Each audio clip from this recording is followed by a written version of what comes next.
سلام، انا جايه النهارده اغير وجهه نظركم عن البيض المسلوق وهنعمله بيه ابسط واسرع سلطه في التاريخ، سلطه البيض واللحوم. وبجد حلوه جدا ومغذيه جدا ولذيذه وسهله وطعمه.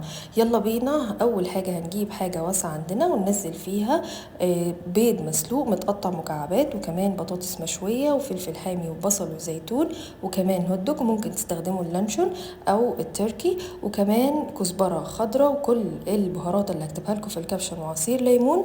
ويلا بينا نعمل الصوص التحفه بتاعها. اول حاجه مايونيز وخردل وعسل ابيض معلقه صغيره خالص، ونميكس كل الكلام الجميل ده مع بعضه ونضيفه للسلطه بتاعتنا. وبجد يا جماعه طعمها حلو قوي وخفيفه وسهله وبتشبع جدا جدا.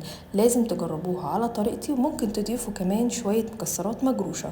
وما تنسوش الفولو واللايك وسبسكرايب وتعملوا سيف للفيديو، واستنوني في وصفة جديدة. باي باي.